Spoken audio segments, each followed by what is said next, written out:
High, আমি সঞ্চিতা। আগের দিন সায়নিধির বিয়ের একটা ফটো আর ভিডিও শেয়ার করেছিলাম তোমাদের সাথে। তো রিসেপশনের ব্লগটাও তোমাদের সাথে অবশ্যই শেয়ার করছি।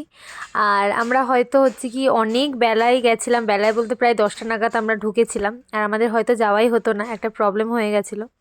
তো তারপরে গিয়ে ওকে খুবই সুন্দর লাগছে দেখতে। আর জাম্বু, আমি আর সবাই মিলে বেশ ছবি তুললাম আমরা। আর মেয়ে মানে সেজেছি, একটু ভিডিও ছবি না তুললে হয়? আর এত কষ্ট করে সেজে গুজে, তাই একটু বললাম একটু ভিডিও করে দে। আর অনেকদা আমাকে কটা ছবি তুলে দিয়েছিল, খুব ভালো হয়েছিল ছবিগুলো, সেগুলো আমি পোস্ট করেছি। আর আমাকে এই লুকটাতে কেমন লাগছে তোমরা অবশ্যই কমেন্ট করে কিন্তু জানিও। তো তারপরে আমি বললাম একটু ভালো করে ভিডিও নে, কারণ ভিডিওগুলো একটুও ভালো হচ্ছিলো না কেউ চলে আসছিলো একটুখানি, ওই জন্য বলছিলাম একটু ভালো থেকে একটা ভিডিও নে। তো তারপরে আমরা প্রায় 11টা নাগাদ খেতে চলে যাই, কারণ হচ্ছে অনেকটা রাত হয়েছিল।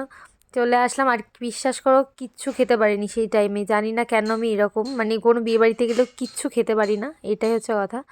তো তার জন্য আমি বেশিরভাগ জিনিসই নিয়ে স্কিপ করে গেছি, কারণ আমি নষ্ট করব না খাবার।